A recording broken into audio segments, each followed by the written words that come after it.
네, 안녕하세요. 안녕하세요. 아유, 아침부터 시끄럽네요. 뭐 무슨 소리를 하고 계셨나? 아, 친해졌어요 벌써? 아, 벌써 친해지면 안 되는데? 우리 전에 포트폴리오 배웠어요. 포트폴리오? 포트폴리오는 분산 투자다라고 이야기했죠. 분산해서 투자를 해라. 그래야지 위험을 줄일 수 있다. 요 소리 배웠죠. 근데 있잖아요. 이제 보면 나중에 끼리끼리 무리가 생겨요. 끼리끼리 무리가 생겨. 그래서 뭐 요 두 학생이 맨날 밥 먹으러 다니고 저쪽은 몇 명 밥 먹으러 다니고 이게 끼리끼리 무리가 생기는데 친구를 잘 사귀어야 돼요. 학교 가려면. 왜냐면 같은 이렇게 한 5명이서 어울려 다니는데 그 중에 술을 좋아하는 사람이 있어가지고 맨날 술 먹으러 가자 어쩌다 이래버리면 5명 중에 잘해야지 1명 아니면 2명 합격이에요. 근데 한 또 5명 그룹이 있는데 여기는 다른 거 별로 없고 맨날 공부만 같이 하고 뭐 이제 이렇게 성실하게 학원도 안 빠지고 이렇게 다니는 그룹 있잖아요. 5명 중에 4명 정도가 이렇게 합격을 한단 말이에요. 그러니까 성실하게 공부를 열심히 잘하는 사람하고 같이 어울리는 게 합격하는 데도 또 큰 도움이 돼요. 근데 이제 지금은 외모만 봐가지고는 저 사람이 아주 성실한지 또 공부를 잘하는지 알 수 있어요, 없어요? 없어요, 지금. 그래서 저 학생, 그 옆에 학생 외모는 공부 잘하게 생겼네. 근데 몰라, 지금 몰라. 어떻게 알아? 참나. 어처구니 없네. 아니, 이제 공부 시작한 지 며칠 안 됐는데 뭘 어떻게 안다고 잘한다고 그래. 아, 그건 중요하지 않아. 공부를 잘하는지 못하는지 알아보려면 내년 3월달 첫 모의고사를 쳐보면 이 학생이 공부를 잘하는지 못하는지 그때 하는 거예요. 그때 수업 시간에 있잖아. 이제 이게 있어. 우리는 객관식 시험이에요. 만약에 우리가 주관식 시험이라 한다면 수업 시간에 말귀를 잘 알아듣고 대답 잘하는 사람이 좋은 점수가 나와요. 주관식은. 근데 우리 시험은 주관식이 아니고 객관식인데 지저분하게 함정 걸어가지고 빠뜨리는 시험이 우리 시험이에요. 그러니까 사실은 이제 거의 이렇게 수업 시간에 말귀를 잘 알아듣는 사람이 우리 객관식 시험을 보면 또 점수가 잘 나오는 게 보통이겠지만 별개인 사람도 있어요. 예, 내용은 잘 알아듣는 것 같은데 점수는 안 나오는 사람들이 있단 말이에요. 그러니까 지금 이렇게 대답을 좀 잘한다 해서 외모가 안경을 이렇게 그렇게 썼다 해서 뭐 이렇게 공부를 잘한다라고 단정하면 안 돼. 봐봐. 만약 저 옆에 있는 학생 둘이만 친해졌는데 3월달 모의고사 봤는데 옆에 있는 학생 37.5점 나면 어떻게 할 건데? 뭐 농담이야. 농담인데. 그래서 합격하려면 있잖아요. 지금은 정체를 파악할 수가 없어요. 그래서 어느 한 사람한테만 올인하면 안 돼. 요놈도 분산 투자를 해야 된다고. 분산 투자를 해가지고 아침 먹을 것도 요놈도 하나 주고 뒤에 놈도 주고 요놈은 생긴 게 공부를 못하게 생겼지 몰라. 또 그거는 또 이렇게 분산 투자를 하는 거예요. 분산 투자를. 그랬다가 나중에 이제 3월달 모의고사 딱 보고 나서 그때는 이제 가지를 쳐내는 거죠. 그때. 그러니까 지금부터 너무 친하게 지내면 안 돼. 우리 배웠잖아. 배웠으면 써먹어야 될 거 아니야. 뭘 잘해야 돼요? 분산 투자를 잘해야 돼. 예, 그래서 벌써부터 지금 짝꿍 만들어가지고 서로 막 같이 앉아있고 이런 것도 별로 좋지 않아. 한 번은 뒷자리, 한 번은 앞자리, 한 번은 옆에 놈 옆으로 가고 뭐 이렇게 해서 여기저기 씨를 막 뿌리세요. 그랬다가 언제 걷어들이면 되는 거야? 3월달 모의고사 성적 보고 그때 탁탁 쳐내면 돼요. 아셨어요? 네, 그래요. 다음 주에 떨어져 앉아 둘이. 자, 어디 이제 127페이지 봅니다. 제5절 이제 부동산 가격의 재원칙이라고 나왔어요. 네. 부동산 가격의 재원칙 127. 왜? 잠깐만. 그래요? 어머. 근데 그럼 책 좀 잠깐 줘봐요. 네. 좀 줘봐요. 그럼 둘이 같이 봐. 121페이지. 121페이지. 나도 요즘 정신이 없어. 책을 한 3권을 가지고 수업을 하다 보니까 막 책이 왔다 갔다 하고 그러네. 그래가지고 보니까 내가 작년 책을 갖고 와버렸네. 됐습니다. 됐고요. 이제 121페이지 이제 펴보면 부동산 가격의 재원칙이라고 있죠. 여기에 이제 어떤 거냐면요. 답답해 죽겠네. 한 사람 옆으로 오면 되잖아. 어? 너무 친해지면 안 되니까. 아니 그게 아니야. 책이 하나니까. 그리고 이렇게 와. 미안해. 아우 진짜. 가져가 그냥. 아우. 자, 이제 부동산 가격의 재원칙이란 것은 부동산의 가격을 알아보는데 적용되는 모든 원칙이다. 그걸 갖다가 이제 가격의 재원칙이다라고 해요. 이 부분이 이제 시험에 서비스 문제로 나오는 경향이 좀 커요. 그래서 차분하게 읽어볼 거예요. 먼저 양가로 1번 보니까 최유효 이용의 원칙이 있습니까? 네. 최가 뭐냐면요. 최고예요. 유효가 어울리는 이용. 다른 말로 최고치선의 이용이다라고 하는데, 예, 어디? 넓은 논바닥 한가운데 상가가 들어있으면 어울리지 않아? 안 어울리죠. 어디? 이 상업지인데, 다 상업지인데, 상업지 한가운데 주택이 있으면 어울리지 않죠? 논이 있으면 어울리지 않죠? 상가가 있으면? 그게 최유효 이용이에요. 주어진 조건 하에서 부동산이 가장 주변 환경과 잘 어울리는 이용, 주어진 조건 하에서 잘 어울리는 이용을 최유효 이용이다. 용어만 감다 보시면 돼요. 세부 내용 보지 말고. 양가로 2번 보니까 수요 공급의 원칙이라고 나왔죠. 네. 수요 공급의 원칙. 요거는 이제 가격은 수요와 공급의 영향을 받아서 결정된다. 이게 바로 수요 공급의 원칙이에요. 근데 용어 하나만 들어볼게요. 자, 보세요. 수요와 공급의 상호작용에 의해서 가격은 영향을 받아서 결정이 되거든요. 근데 이제 요런 말이 있어요. 어떤 말이냐면 나중에 기본서에는 다 나옵니다. 가격의 이중성이란 말이 있어요. 이게 무슨 말이냐면요. 가격은 수요 공급에 의해서 영향을 받아서 결정이 된대요. 근데 여기서 끝나는 게 아니고 결정된 가격은 또 다시 수요 공급자에게 영향을 주겠어 안 주겠어? 주겠죠. 그래서 이제 피드백이라고 하면서 서로 끊임없이 영향을 주기도 하고 받기도 한다. 그래서 가격은 받기도 하고 주기도 한다 해서 이중적인 성격이 있다 해서 가격의 이중성 이런 소리를 씁니다. 그냥 한번 써봐요. 그냥. 예, 책에다 그냥 써봐. 어차피 이 책 이제 가서 어제가 민법이 있나? 그저께? 어제 민법이 있죠. 그러면 오늘만 쓰고 버릴 책이잖아. 그렇죠? 그러니까 그냥 마음대로 써. 괜찮아요. 양가로 3번 대체 원칙. 얘는 중요해요. 대체 원칙. 좀 이따 할 겁니다. 지금 합시다. 대체 원칙. 대체의 원칙. 자, 치킨 먹는데 콜라가 먹고 싶은 거 콜라가. 근데 콜라가 없으면 콜라 대신 치킨 먹으면서 물을 먹는다? 이건 대체적 관계 아니겠지. 콜라 먹으려고 하는데 콜라가 없으면 뭐? 사이다. 이 두 놈은 대체적 관계 되겠어요? 대체라는 것은 말이죠. 물리적으로 똑같진 않지만 유사한 효용을 줄 수 있는 관계를 대체적 관계라고 그래. 그러니까 우리가 치킨 먹다가 탄산음료 톡 쏘는 걸 먹고 싶은데 얘가 없으면 얘는 아니더라도 유사한 톡 쏘는 효과를 줄 수 있는 사이다를 먹을 수도 있는 거 맞죠? 그럼 대체라는 것은 유사하다 이거야. 유사. 예. 그래서 대체 원칙은 부동산의 가격은 이 부동산과 유사한 부동산의 가격에 의해서 결정된다. 예를 들어서 자, 학원 옆에 대방 노블랜드 아파트가 이렇게 있어요. 근데 보니까 101동하고 103동이 있는데 둘 다 33평이야. 그러면 101동 302로 가격을 알아보려고 하는데 103동 402호의 매매 사례하고 비교하려고 하는데 그럼 어디? 101동 301호하고 103동 402호는 서로 물리적으로 똑같아 안 똑같아? 세상에 물리적으로 똑같은 건 없어요. 근데 유사한 효용을 줄 수 있는 유사한 부동산 맞아요? 네. 그렇죠? 그러면 이런 게 대체 관계가 된대. 그러면 무슨 말이냐? 103동 402호가 이번에 4억에 팔렸거든요. 일주일 전에. 근데 그놈하고 비교해서 평가했더니 103동 301호가 2억이다. 말 돼 안 돼? 3억이다. 안 되죠? 6억이다. 안 되죠? 3억 9,600. 그 정도 뭐 봐줄 수 있겠죠? 4억 500 이 정도.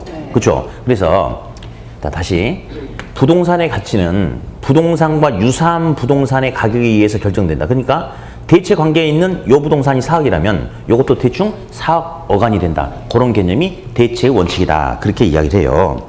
자, 그러면서 어디 직접 이제 한번 대체 원칙 옆에다가 직접 써보세요. 합리적 선택이라고 써보세요. 그냥 써봐. 그냥 합리적 선택. 대체 원칙 옆에다가 합리적 선택. 자, 됐죠? 그럼 책 보지 말고 봅시다. 선택해봐. 합리적으로. 효용이 유사하다면 가격이 싼 걸 선택한다, 비싼 걸 선택한다? 싼 거 좋아. 가격이 동일하다면 효용이 큰 거, 작은 거? 예, 굳이 책 볼 필요 없죠. 그걸 말하고 있어요. 그래서 그냥 책 내용을 지금 읽지 말고 대치 원칙은 그냥 합리적 선택이다. 이렇게 감만 잡아. 그게 오히려 더 좋아. 대치 원칙은 무슨 선택이다? 합리적 선택이다. 똑같으면 좋은 게 좋다. 뭐 이런 개념이죠. 다음에 이제 양가로 4번은 경쟁의 원칙이라는 게 있어요. 경쟁의 원칙. 자, 예를 들어서 우리 이 지역에 좋은 초등학교, 중학교가 들어오기로 확정이 됐어요. 교육부에서 인가가 났어. 그리고 대형 메이저 학원들, 뭐 대성학원 뭐 이런 학원들이 들어오기로 확정이 된 거야. 그러면 지금 당장 이 지역의 주택 수요가 증가할 수 있나요? 아니죠. 증가할 수 있어요. 잠깐만. 있어요. 있어요. 있죠? 네. 아니, 네. 그 좋은 조건이 있으면 가격 오를 거 아니에요. 지금 당장 주택 수요 증가하겠지. 네. 그죠? 근데 왜 머뭇거렸어요? 그게 걸렸어요. 당장 수요 증가하죠. 뭐, 한번 됐다 그래. 알았어. 이제, 아무튼 해결됐어요. 네. 수요 증가하죠. 예. 그러면, 이 지역에 수요가 100개가, 수요가 100명, 주택이 100채가 있었는데, 주택 수요가 150명으로 증가할 수 있죠. 네. 그렇죠. 그러면 주택 가격이 상승한다, 하락한다? 상승한다. 그래서 원래 주택이 3억이었거든요. 정상 시세가. 근데 수요가 급격히 증가하면 4억으로 1억 원이 더 비싸질 수도 있습니까? 그렇죠. 그래서 이게 경쟁의 원칙이야. 수요가 경쟁적으로 증가한다면 가격이 상승해서 초과이윤이 발생할 수 있다. 다음. 근데 다시 그러다가 한 3년 지나니까 공급 물량이 착공했던 공급 물량이 시장에 나와가지고 수요가 필요로 하는 만큼 공급 물량이 증가를 했어. 수요가 150명, 공급도 150개 됐어. 그러면 4억 원에서 주택 가격이 다시 3억 원으로 떨어져서 초과이윤이 소멸할 수도 있겠죠. 그런 개념을 그냥 경쟁의 원칙이라 합니다. 경쟁의 원칙. 자, 더 이상 제가 파고 들어가지 않는데 따라서 하세요. 그냥 단기 불균형, 장기 균형 시작. 단기 불균형, 장기 균형. 한 번만 더 시작. 단기 불균형, 장기 균형. 매치시키려고 하지도 마세요. 그냥 읽어보면 되는 거예요. 그러면 나중에 이제 방금 이야기했던 단기 불균형, 장기 균형 이 공식 가지고 문장을 넣어버리면 굳이 읽지 않아도 해결되는 게 있어요. 그냥 읽어보면 돼. 한 번만 더 시작. 단기 불균형, 장기 균형. 됐습니다. 넘기세요. 양가로 5번 보니까 수익 체증 체감 원칙이라는 게 있죠. 수익 체증 체감 원칙. 자, 요거는 일정량까지 이용을 했을 때는 수익이 점점 커지는데 어느 지점을 넘어선다면 오히려 수익이 체감한다 라고 이렇게 이야기를 하는데요. 이제 어디 고층 건물 있죠. 고층 건물이 있는데 우리가 흔히 말하는 63빌딩이라는 거 있죠. 그렇죠. 근데 이게 이제 제일 높은 건 아니지만 63빌딩이 원래 61층 빌딩이라고 하죠. 원래 지하 2층인데 우리나라 사람들은 자꾸 이렇게 내세우기 좋아하잖아요.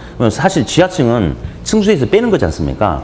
근데 이제 지하 2개에서 합쳐서 그냥 뭐 63빌딩이다 뭐 이렇게 이야기를 하는데 어차피 이 토지에다가 건물을 높게 지으면 높게 지을수록 수익이 더 커지는 거 아닌가요?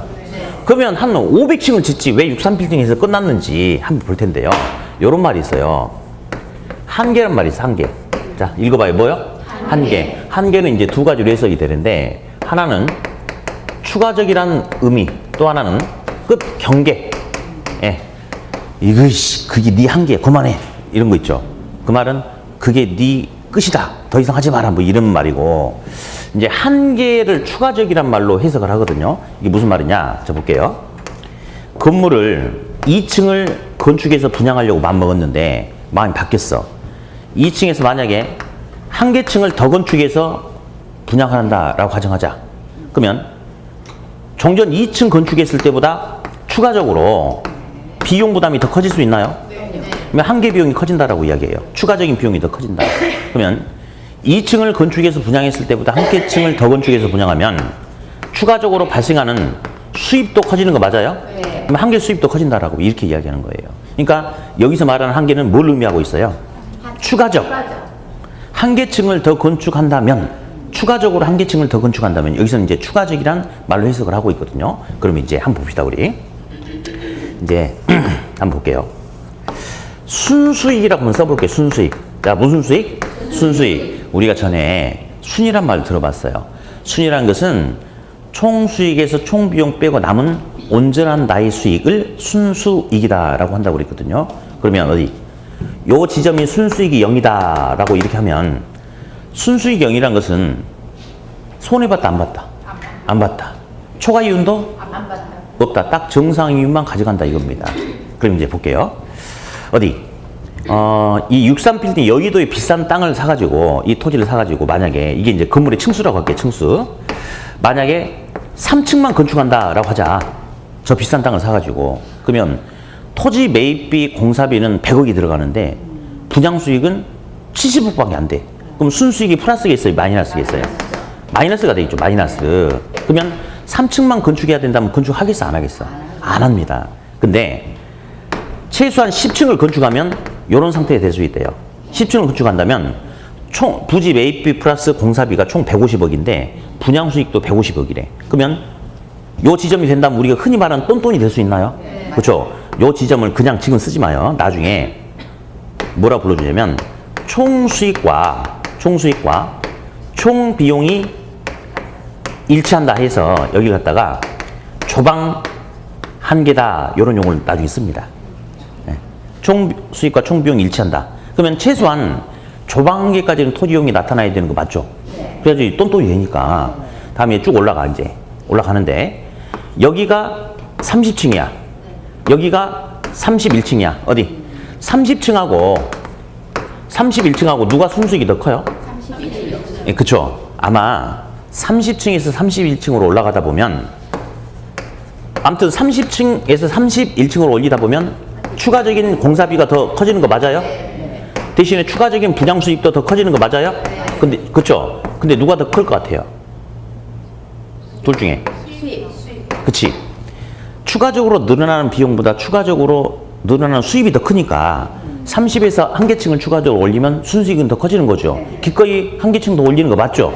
자, 근데 쭉 올라가다가 여기가 이제 59층이야. 이제 여기가 이제 62층이야. 62층. 여기는 이제 63층이야. 자, 62층과 63층 어디가 순수익이 더 커요? 63층.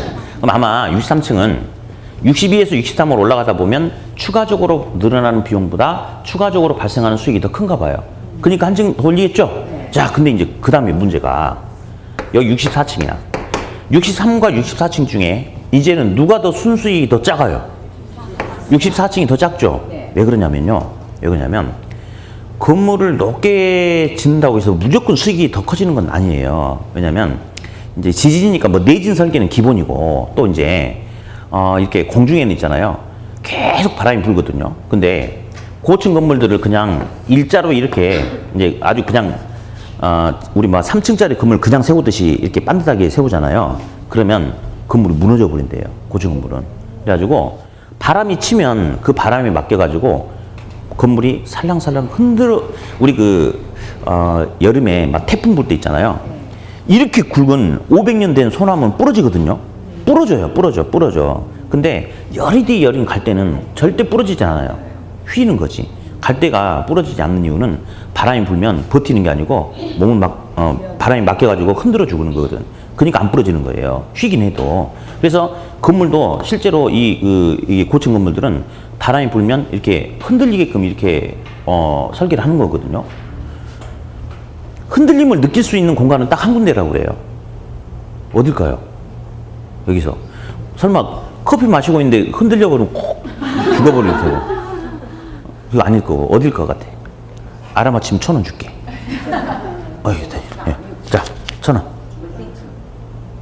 틀렸어. 됐어, 이제. 화장실 변기 있죠, 변기. 변기에 물이 계속 이렇게 흔들린대요. 그건 보인다, 그거더라고. 그러니까 보세요. 건물을 높게 지면 높게 지을수록 그만큼 특수공법이 들어가는 거 맞죠? 맞아요. 그죠? 그러니까 63에서 64로 감에 따라서 추가적으로 발생하는 분양 수익보다는 추가적으로 들어가는 비용이 더 커버리나 봐. 그쵸? 그러니까 매칭해서 끝내는 게 좋아요. 63에서 끝내는 게 좋죠. 여길 갖다가 나중에 이제 집약한계다 이렇게 이제 배울 거예요. 됐어요. 자, 그럼 이제 볼게요. 그러면 63층까지 계속 건축을 하면 수익이 점점 커져요, 작아져요? 수익이 증하죠. 그렇죠? 근데 63칙을 넘어선다면 오히려 수익이 체감합니까? 이걸 갖다가 수익 체증 체감의 원칙 그렇게 이야기해요. 읽어보세요. 그냥. 자, 시작. 수익 체증 체감의 원칙 이렇게. 자, 6번 기호 원칙 좀 이따 할 거고요. 양가로 7번 수익 배분의 원칙은 이제 이런 개념인데 어디 볼게요. 요 토지죠. 요 건물이죠. 그러면 토지 건물이 결합된 부동산을 우리가 복합 부동산이라고 그래. 써봅시다. 무슨 부동산? 예, 둘 이상의 부동산이 결합됐다 해서 복합 부동산 이렇게 불러주는 거거든요. 자, 근데 이 복합 부동산 전체에서 수익이 발생한다라고 가정할게요. 전체 수익이. 그러면 이 수익은 토지의 수익과 건물의 수익이 합쳐진 전체 수익입니다. 맞죠? 그러면 이 전체 수익에서 토지의 수익을 배분해 준다면 나머지 잔돈은 누가 가질까요?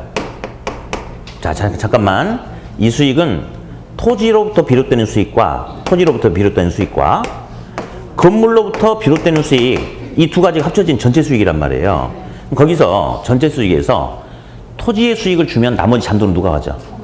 건물이 갖겠죠? 그렇죠? 이렇게 해서 건물의 수익을 가져가는 거고 건물의 수익을 빼주면 나머지 잔돈은 누가 갖는다? 예, 토지가 가져간다. 그런 개념을 수익 배분의 원칙 또는 잉여 생산성의 원칙 그렇게 이야기합니다. 8번도 좀 이따 할 거예요. 중요합니다. 9번도 좀 이따 할 거고요. 변동의 원칙 그냥 들어볼 거예요. 부동산의 가격은 끊임없이 뭐 할 수 있다? 변동할 수 있다. 됐어요. 예측의 원칙이란 것은 부동산의 가치를 알아보기 위해서는 과거나 현재까지 상태만 고려해서 평가하지 말고 요놈이 나중에 어떻게 될 것인지 미래를 예측하면서 평가해라. 그게 바로 예측의 원칙이다. 다음 양가로 12번 기회비용의 원칙. 기회비용 원칙. 뭔가를 이제 선택함에 따라서 포기한 대가를 고려해라. 뭐 이건데 기회비용 아시죠? 기회비용. 기회비용 들어봤죠? 뭔가를 선택함에 따라서 포기한 대가인데 예를 들어서 갑돌이가 지금 투자 대상을 찾고 있는데 A, B 투자 대상이 있어요. A에 투자한다면 예상 수익률이 10%고 B에 투자한다면 12%예요. 그러면 갑돌이 입장에서는 선택할 수 있는 대안이 지금 두 개가 있죠. 그죠? 근데 갑돌이가 이번에 A도 선택하지 않고 B도 선택하지 않고 갑돌이가 C를 선택했대요. 그럴 수도 있죠. 그러면 C에서는 최소한 수익률이 몇 프로 이상 나와야 돼요? 오케이. 다 알고 있어. 다 알고 있어. 예. 요거죠? 요게 기회비용이에요. 기회비용. 요걸 선택함으로써 두 개를 포기했죠. 포기한 것 중에 제일 큰 게 뭐예요? 요거죠. 그래서 기회비용이라는 것은 뭔가를 선택하기 위해서 포기한 대가 중에 큰 거. 그게 바로 기회비용이다. 됐고요. 이제 이 기회비용 원칙은 이제 어떤 식이냐면요. 자, 여기가 이제 중심 상업지, 상업지. 여기는 평당 지금 1,000만 원씩 하고 있습니다. 상업지가. 근데 여기 중심 상업지 평당 1,000만 원인데 여기에 텃밭이 있어요. 텃밭이 200평이 텃밭이 이렇게 있거든요. 예. 근데 요 상업지 밖에 여기도 밭이 있어. 여기 다 농지가. 근데 이 농지는 평당 10만 원이에요. 근데 여기 안에 있는 텃밭은 물론 이제 이 텃밭은 평당 500만 원이 될 수도 있어요, 없어요? 있죠. 여기 10만 원인데 500만 원이네? 그게 기회비용 원칙이에요. 왜냐면요. 얘는 사실은 상업지로 쓸 수 있는데도 불구하고 상업지로 쓸 수 있는 이용을 잠깐 보류한 채 텃밭으로 이용하고 있을 뿐이잖아요. 언제든지 포기한 대가인 상업지로 갈 수 있는 거죠. 그러니까 얘는 단지 밭이지만 밭으로 보는 게 아니고 포기한 대가인 상업지에 준해서 평가를 하는 겁니다. 그래서 바깥에 있는 밭보다 훨씬 더 비싸다. 그런 개념이 기회비용의 원칙이다. 13번은 보지도 마. 지금 보면 안 돼. 그런다고 해서 삭제를 시키지도 마. 방치. 왜냐면 양가로 9번이 시험이 절대적이에요. 이쪽 파트는. 근데 13번을 지금 해버리면 둘이 헷갈려버려. 그러니까 하면 안 돼. 하면 안 되고. 지금 몇 개 남겨놨어요? 3개 남겨놨죠? 그 3개 가볼 거예요. 자, 이제 어디? 가격의 재원칙.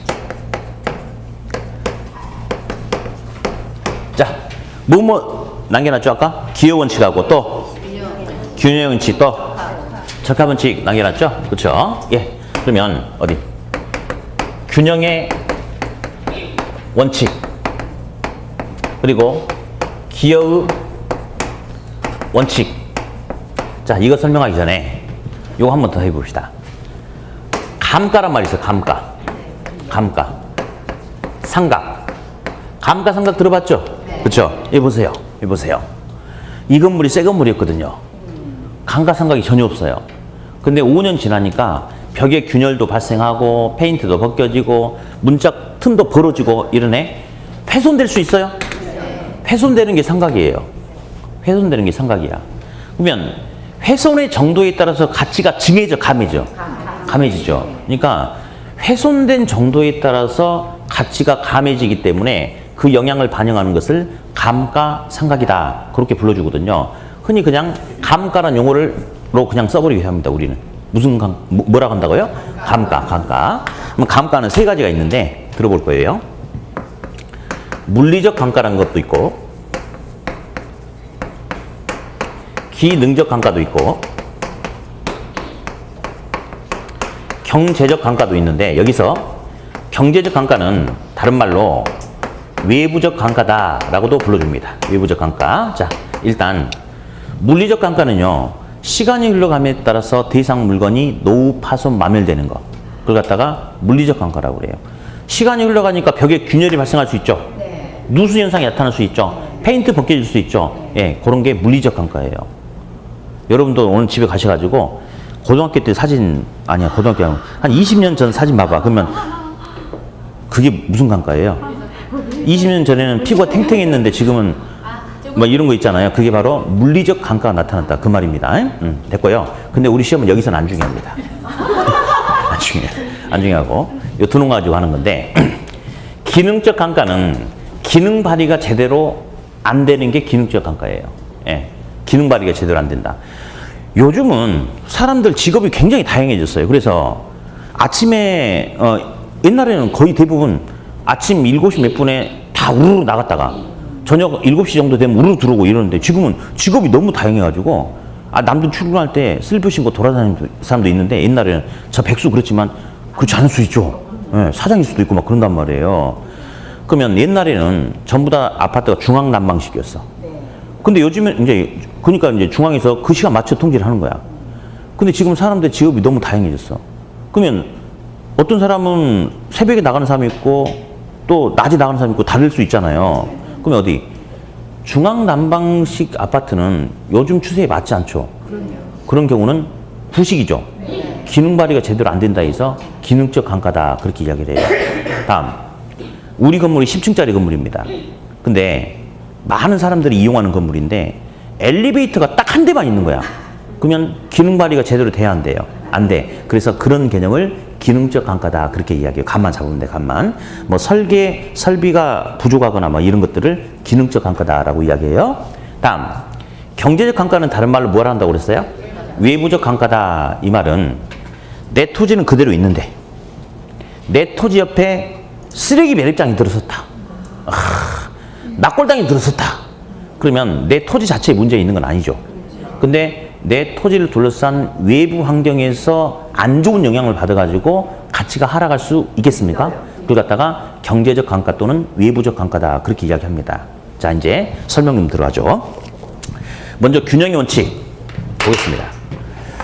아까 했던 사례. 자, 10층짜리 백화점이 있어요. 백화점이. 근데 엘리베이터가 딱 하나밖에 없습니다. 이거 지금 심각한 문제 생겼죠? 무슨 감가가 생겼나요? 기능적 감가가 생긴 거 맞죠? 그러면 지금 이 기능적 감가는 부동산 내부 문제입니까? 외부상의 문제입니까? 내부 자체 문제죠? 그렇죠? 이게 바로 균형의 원칙이에요. 균형의 원칙은 부동산 내부 구성 요소 간에 언밸런스 아니냐, 그렇지 않고 잘 조화롭게 구성됐느냐, 그거 알아보는 게 균형의 원칙이에요. 그러면서 이를 통해서 기능 발휘가 제대로 되는지 안 되는지 무슨 감가 여부를 파악한다? 기능적 감가 여부를 파악한다. 이렇게 이야기합니다. 다음. 이거 볼게요. 지금 현재 기능적 감가가 발생한 이 건물의 시가가 50억이에요. 50억. 근데 이 백화점 주인이 여기다가 엘리베이터를 충분하게 이렇게 설치를 했어요. 이렇게. 그래서 이제는 이용하는데 불편함이 없는 거야. 근데 엘리베이터 설치 비용이 5억이거든요. 그럼 보세요. 아까는 엘리베이터 하나밖에 없으면 사람들이 기피해. 너무 왔다 갔다 하기가 불편하다 이거죠. 예, 기피하거든요. 근데 여기다 5억을 들여놨더니 엘리베이터가 충분하게 갖춰지니까 사람들이 이용하는데 불편함을 느끼지 않아. 자, 그러면 이제 볼게요. 기능적 간과를 해결하기 위해서 5억 원이라는 비용을 투입했거든요. 원래 얼마짜리 건물에다가. 그러면 이 건물의 가격은 반드시 55억이 된다라고 해야 되는 겁니까? 아니죠. 아니죠. 새롭게 비용을 투입했는데 이게 전체 가치에 플러스 알파만큼 작용할 수도 있는 거죠. 마이너스 알파만큼 작용할 수도 있는 거죠. 그래서 이제 여기서 뭐가 나오냐면 기여 원칙은 부동산의 가치는 부동산을 구성하고 있는 각각 구성 요소의 생산비의 합으로 구성된다 하면 틀려요. 왜냐하면 생산비 합이라고 한다면 50억짜리 건물에다가 5억 원의 비용을 투입하면 무조건 가격은 55억이 돼야 된대. 그게 생산비 합이야. 그러니까 맞아, 틀려. 틀려. 그렇지 않고 새롭게 투입된 비용이 전체 가치에 얼마만큼 공헌, 기여를 하느냐. 예. 그래서 기여도 합에 따라서 가치가 결정된다라고 이렇게 이야기합니다. 그게 기여 원칙이에요. 그러니까 나중에 이제 공부할 때는 기여 원칙은 딱 두 가지만 암기하면 돼요. 암기도 아니지, 이해하면 되지. 생산비 합 X, 기여도 합 O. 이런 식으로. 이런 식으로. 예. 그래서 이 내용을 일단 한번 정리를 해봤고요. 다음. 적합의 원칙이란 거 하나 남겨뒀죠? 적합의 원칙. 자, 이거 봅니다. 이 부동산이 있는데 적합의 원칙이란 것은 부동산은 움직이잖아요. 움직이지 않죠. 그러면 부동산을 둘러싸고 있는 외부 주변 환경으로부터 영향을 받을 수밖에 없는 거거든요. 그러면 부동산은 당연히 부동산을 둘러싸고 있는 외부 환경으로부터 영향을 받는데 적합의 원칙이란 것은 어울려야 된대요. 잘. 부동산이 최고의 가치를 가지기 위해서는 부동산을 둘러싸고 있는 주변 환경에 적합하도록 어울리도록 이용돼야 된다. 그게 바로 적합 원칙이에요. 그럼 일단은 적합 원칙은 부동산 내부 문제를 보는 거예요, 외부 문제를 보는 거예요? 외부 구성 요소 간의 문제를 보는 거죠. 그렇죠? 그런데 만약에 이제 이 부동산과 주변 외부 지역과의 상황이 서로 어울리지 않는다면 가치가 커지겠어, 작아지겠어? 작아지겠죠. 그럼 이 부동산 자체에 문제가 있는 게 아니고 외부 환경과 문제가 있는 거죠. 그럼 무슨 관가가 되겠습니까? 무슨 관가? 외부, 경제적 관가. 예. 근데 이게 이제 참 재밌는 게 설명을 이렇게 정성껏 했는데 답은 너무 허무하게 나와버려요. 거의 대부분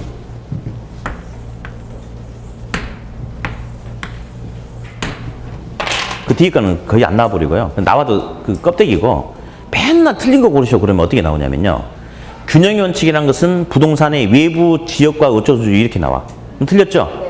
적합의 원칙이란 부동산의 내부 구성 요소 간 어쩌고저쩌고 이렇게 나와. 틀렸죠? 그렇죠? 그래서 거의 그냥 답이 내부 외부 바꿔가지고 오답을 줍니다. 그러니까 강의 해놓고 좀 민망해버린 경우가 있어요. 예. 뭐 이것저것 꼼꼼히 다 설명했는데 답은 뭐 너무 허무하게 그냥 맨날 내부 외부 가지고 그렇게 해버리니까. 아무튼 그럽니다. 예? 그래서 균형은 내부 외부. 내부 자체. 적합은 무슨 환경과? 외부 환경과의 관계다. 예, 그 정도 감만 잡으면 되겠어요. 이렇게. 자, 이제 123페이지.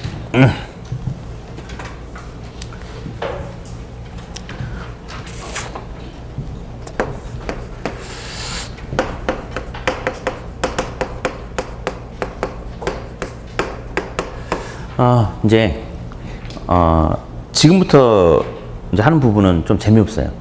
물론 아까도 재미없었죠. 근데 재미없어. 왜 재미없을까? 그치. 여러분들이 전혀 모르는 영역을 접근하면서 또 이제 뭐 모르는 소리만 막 나와. 시험도 좀 까칠하게 나오고 그래요. 그런데 있잖아요. 어느 과목이든지 어떤 파트는 정말 알아듣기 쉽고 재밌고 이해하기 좋고 한 번 들어도 한 달 후에도 기억하고 뭐 이런 게 있고 어떤 부분은 영어만 봐도 짜증나고 그런 부분이 있어요. 근데 우리는 70점 맞으면 되는 거 맞아요? 70점? 맞아요.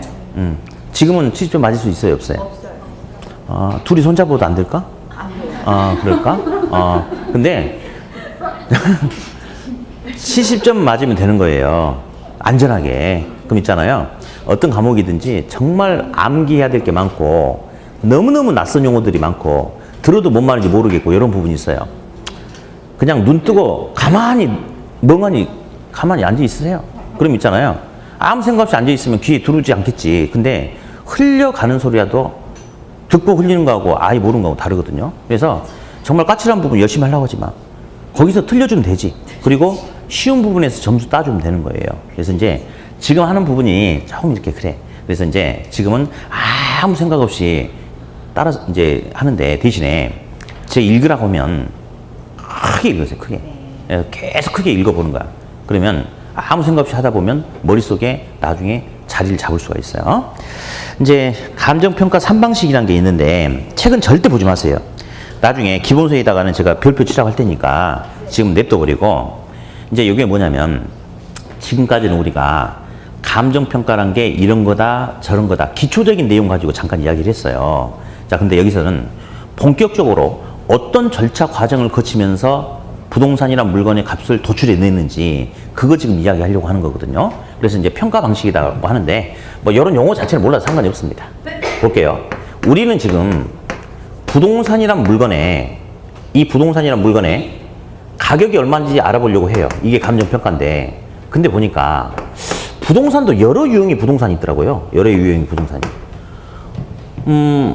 상가라든지 빌딩 같은 경우는 자 판매 수익을 통해서 수익을 발생시키는 임대료 수입을 통해서 수익을 발생시키는 상가나 빌딩 이런 게 있어요. 이런 것들이 가치 평가할 때는 가장 중요한 게 얼마만큼의 수익을 발생시켜 줄 수 있냐 없냐 이게 가장 중요하겠죠. 그죠? 다음 토지라든지 아파트 이런 것들 있죠. 이런 것은 다른 부동산에 비해서 비교적 거래가 활발하죠. 아파트는 시세도 있지 않습니까? 뭐 KB 시세 이런 거 다 있잖아요. 그러면 시세가 있다는 것은 이런 유형의 부동산은 시장에서 아주 거래가 활발하게 나타난다. 시장성이 매우 높다. 잘 팔리는 물건이다. 라고 그렇게 이야기를 해요. 다음, 근데 학교라든지 종교시설이라든지 행정재산, 뭐 실내체육관 뭐 이런 것들 이런 유형의 물건은 말이죠. 수익을 목적으로 하지도 않아요. 거래가 활발하게 나타나지도 않아. 그러면 이런 것은 어떻게 평가하는 거냐면 요거 만들 때 비용이 얼마나 들어갔을까? 비용성에 의해서 평가를 한답니다. 자, 쓰지 말라니까. 어차피 집에 가서 안 볼 거면서 했어. 쓰지 마. 자, 아무 생각 없이 하라고 그랬어요. 그냥 읽어. 요거 시작. 비용성, 시장성, 수익성. 한 번 더 시작. 비용성, 시장성, 수익성. 집에서 공부하지 말고 지금 하면 돼요. 이걸 뭐라고 하냐면요. 이런 용어 몰라도 전혀 이런 용어 가지고 오답 안 줍니다. 그냥 듣기만 하라고 했어요. 가격을 알아보는 데 있어서 물건의 형태에 따라서 세 가지 측면에 따라서 가격을 알아본다 해서 그냥 가격 삼면성이라고 그래. 뭐라 한다? 가격 삼면성. 그래도 우리 시험이 지저분해도 가격 사면성, 이면성 이런 식으로 오답 주고 그런 거 아니에요. 그냥 스쳐가는 용어야. 그러니까 그냥 읽는 거예요. 자, 아무 생각 없이 지금처럼 아무 생각 없이 자 그냥 읽어. 시작. 비용성, 시장성, 수익성. 좋아요. 다음. 비용성에 의해서 평가하는 방식을 원가 방식이라고 그래요. 이 원가 방식에 의해서 구하는 가격을 적절하게 산출되는 가격이다 해서 적상 가격이다 라고 합니다. 수업. 여기 이제 무슨 말이냐면요. 우리 애한테 자동차를 사줬어요. 장난감 자동차를. 예. 25,000원 주고 사줬습니다. 방금 사줬어요. 그랬더니 얘가 감사합니다 하고 이제 뜯었어. 포장지 뜯는 순간 떨어져가지고 바로 여기 밖에 있는 쪽이 깨져버린 거야. 이게 훼손됐죠? 네. 상각이 발생했네? 네. 그래서 이거 수리비가 5,000원 나오는 거예요. 5,000원. 그러면 지금 우리 아이 자동차는 훼손됐어. 상각이 발생했죠? 훼손된 만큼 가치가 커져 작아져? 그쵸? 이건 얼마짜리 이제? 2만 원짜리죠 이제. 계산이 안 돼? 새거 25,000원에서 5,000원만큼 가치가 훼손됐잖아요. 상각됐잖아. 가치를 감하는 거야. 2만 원이죠? 그런 논리가 바로 원가 방식에 의해서 구하는 적상가격이라고 이야기해요. 자, 그냥 읽으세요. 이렇게. 여기까지만 읽어봐. 시작. 비용성 원가 방식. 다시 여기까지 읽어. 시작. 비용성 원가 방식 적산 가격. 2만 원. 요게 바로 원가 방식에 의한 적상 가격 구하는 논리예요. 그래서 이 원가법에 의해서 적상 가격 구하는 것은 헌 것 가격은 원래 새 것 가격에서 헌 것이 된 만큼 가치를 차감하겠다. 그게 바로 원가법의 원가 방식의 논리입니다. 됐고. 자, 시장성에 의해서 자, 아파트 같은 경우는요. 시세가 있는 거예요. 시세가. 왜? 유사한 부동산이 많거든. 유사한 놈이. 대체 관계에 있는 놈이. 그리고 거리도 활발하거든. 그래서 아파트 같은 경우는 이와 유사한 부동산하고 비교해서 가격을 알아보는 방식이다 해서 비교 방식이라고 그래요. 무슨 방식? 비교 방식. 묶어서 읽어보세요. 시작. 시장성 비교 방식. 비교를 통해서 구하는 가격 이름을 비준 가격이다라고 불러줍니다. 무슨 가격? 비준 가격. 자, 스톱. 현대 이스테이트 101동 302호 주택 가격 평가를 하려고 그래요. 근데 지금 비교 방식이란 것은 이 부동산과 유사한 매매 사례를 비교하라 이거죠. 근데 비교하는데 저 옆에 단독주택하고 비교하면 돼, 안 돼? 안 돼요. 초과지분. 안 되죠? 유사한 부동산하고 비교해야 되겠죠? 그렇죠? 그래서 마침 보니까 백사동 301호가 있어. 유사합니까?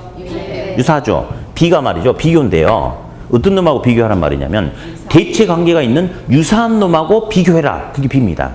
유사한 놈하고 비교해라. 그게 B예요. B. 다음. 근데 어디 백사동 301호가 4억에 팔렸단 말이에요. 근데 이렇게 비교해서 평가했더니 이게 2억, 3억 말 안 돼. 5억, 6억, 7억 말 안 돼. 그러면 유사한 놈하고 비교를 했으니까 요 놈의 가격도 요 놈하고 비슷해야 되지 않나? 준에서 나와야 돼요. 예. 요 놈 가격 알아볼 때는 요 놈하고 비교했죠. 유사한 놈하고. 그러면 요 놈도 요 놈 가격이 비슷하게 준에서 나와야 된대. 그래서 무슨 가격이라고 그래? 비준 가격이라고 그래. 비준 가격. 용어 아시겠죠? 그렇죠? 네. 다음. 묶어서 읽어요. 시작. 시장성 비교 방식 비준 가격. 다음. 수익성에 의해서 평가하는 방식을 수익 방식이다. 그렇게 얘기해요. 수익 방식. 이 수익 방식에 의해서 구하는 가격을 수익 가격이다. 라고 이렇게 이야기합니다. 자, 스톱. 이렇게 읽어요. 아무 생각 없이 하라고 있어요. 이렇게 끊어서. 시작. 비용성 원가 방식, 시장성 비교 방식, 수익성 수익 방식. 자, 각각의 측면별로 평가하는 방식이 따로따로 하나씩 있죠. 그렇죠? 그러니까 방식이 몇 개 방식이 나왔어요? 세 방식이 나왔죠. 그래서 3방식이다 이렇게 이야기합니다. 네, 그냥 다음. 원가 방식에 의해서 구하는 가격 이름이 뭐다? 적상 가격. 자, 묶어서 읽으세요. 시작. 원가 방식, 적상 가격, 비교 방식, 비중 가격, 수익 방식, 수익 가격. 자, 이번 시험 아마 가로넣기 나올 가능성이 좀 있어요. 이번 아니면 다음에. 왜냐면 이게 몇 년에 한 번씩 나와요. 근데 앞전 시험 안 나왔거든요. 그러니까 요번 아니면 다음에 때 이렇게 가로넣기 어떤 식으로 나오냐면 이런 식으로 해가지고 다음 괄호 기역 니은 디귿 안에 들어갈 용어로 가장 옳게 연결된 것은 이런 것들. 이런 거는 틀리고 싶어도 거의 틀릴 수가 없어요. 예. 그러니까 전혀 걱정 안 해도 돼요. 걱정돼요? 걱정 안 되죠? 그렇죠. 저만 걱정되나 보네. 그래서 아무튼 아무 생각 없이 읽는데 다시 읽을 거예요. 읽어. 자, 여기서 공부하는 거예요. 여기서 집에서 하지 말고. 시작. 비용성, 시장성, 수익성. 자, 묶어서 여기까지 읽어. 이렇게. 시작. 비용성, 원가 방식, 시장성, 비교 방식, 수익성, 수익 방식. 이렇게 읽어, 이제. 시작. 원가 방식, 적상 가격, 비교 방식, 비중 가격, 수익 방식, 수익 가격. 세 개 연결해서 시작. 비용성, 원가 방식, 적상 가격 끊고 시장성, 비교 방식, 비중 가격, 수익성, 수익 방식, 수익 가격. 예. 앞으로 요거 할 때마다 계속해서 읽게 만들 거예요. 그러면 아주 수십 번 계속 읽다 보면 암기하고 싶지 않아도 암기가 될 겁니다. 그렇게. 그래서 요게 이제 기준. 그러면서 이제 차근차근 이 원가 방식부터 차근차근 가면서 이제 가격 구하는 개념들 좀 잡을 건데요. 근데 이제 어디 우리 책 잠깐 보니까 양가로 2번에 시산 가액의 조정이란 말이 있습니까? 네. 아, 그죠. 그러면 어디 시산 동그라미 쳐봐. 조정 동그라미 쳐봐. 그럼 이게 이제 어디 시험에 나왔던 용어인데 한번 맞춰보는 거예요.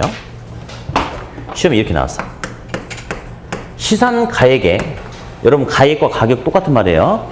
시상가액의 조정에 관한 설명으로 틀린 것은 3번. 시상가액은 평가 대상 부동산의 최종 확정된 가액이다. OX. 그냥 찍어보는 거야. 찍어보는 거야. OX. 오. 그러니까 이 다음 주 준비물 1,000원짜리를 50장 바꿔가지고 갖고 와요. 수업 때마다. 그래가지고 수업 문제 계속 하면서 OX 해가지고 돈 따먹기 하면서 수업을 해야지. 그래야지 긴장감이 높아질 거 아니에요. 자, 이거는 있잖아요. 공부를 전혀 안 해도 국어 실력이 있으면 맞히는 거예요. OX. 오메 어찌야 쓸란가 모르겠네. 오메 어찌야 쓸란가 모르겠네. 아휴. X죠? 네. X야. 끝까지 오락하지 말고 잘 봐봐. 아까 내가 책에다 어디 동그라미 치라고 그랬어? 어디? 내가 하나만 알려줄게. 시산이 뭔지 알아요? 시산이? 시험 삼아 산출한 거야. 우선적으로 시험 삼아 산출했대. 맞아, 틀려? 틀려요. 자, 볼래? 그 부동산에 어울리는 주된 방식으로 우선적으로 시험 삼아 산출했대. 이것이 맞는지 틀리는지 조정을 거쳐서 확정을 하겠대. 그러면 얘는 그리고 있잖아요. 아니 봐봐. 지가 시상가액에 뭐라고 써놨어? 지가 조정이라고 써가지고 조정이 안 되고 확정된 가격이다 하면 되겠어? 안 되겠어? 안 되겠죠? 그렇죠? 예. 그리고 또 5번 지문은 조정의 대상이 되지 않는다. 요 지문도 나왔어. 말 돼, 안 돼? 자기가 조정이라고 했고 조정의 대상이 안 된다. 안 되죠? 시험 삼아 산출한 가격이니까 최종 가격이 아니다. 먼저 그런 겁니다. 제가 지금 이 내용을 설명 안 해줄 거예요. 안 해주고 그냥 용어만 한번 읽어보는 거 있습니다. 아무튼 시산가액이란 용어는 앞에 시산이란 말이 있다. 산이 산출이야. 가격 산출하는 거. 근데 시가 뭐다? 시험 삼아. 그러니까 최종적인 가격이 아니다. 아니다. 그 옆에다가 최종 가격 X 하나만 써놓으세요. 시상가액 옆에다가 최종 가액 X 그렇게.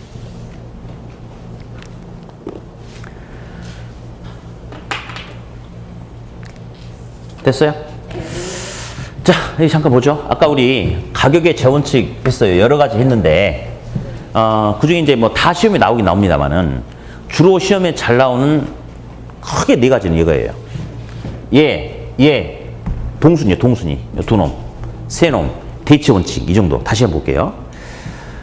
균형 원칙은 부동산 내부 관계, 외부 관계. 부동산 자체 내부의 설계가 부족하느냐, 충분하냐 이런 것들, 언밸런스하느냐 이런 것들. 적합 원칙은 부동산 내부 문제, 외부 문제, 외부 문제. 기여 원칙이란 것은 새롭게 투입된 비용이 전체 가치에 얼마만큼 기여하느냐. 그 기여도에 따라서 가격이 결정된다. 따라서 기여 원칙은 딱 하나만, 요것만. 가격은 생산비 합으로 구성된다. OX. X 뭐? 기여도 합으로 구성된다. 그리고 대체 원칙 아까 했던 거.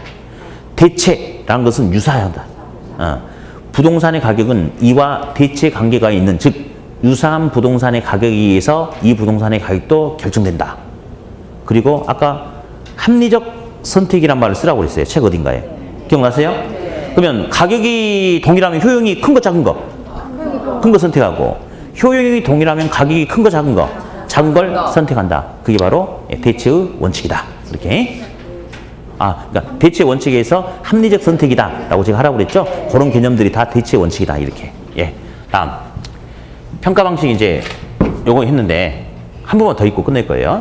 자, 먼저 쭉 이거 세 개 먼저 이렇게 한번 하자. 시작. 비용성, 시장성, 수익성. 다음 요렇게 해서 시작. 원가 방식, 적산 가격, 비교 방식, 비중 가격, 수익 방식, 수익 가격. 자, 묶어서 시작. 비용성, 원가 방식, 적산 가격. 자, 시작. 시장성, 비교 방식, 비중 가격. 시작. 수익성, 수익 방식, 수익 가격. 그러면 책 124페이지를 펴놓고 잠깐 휴식했다가 하죠. 네.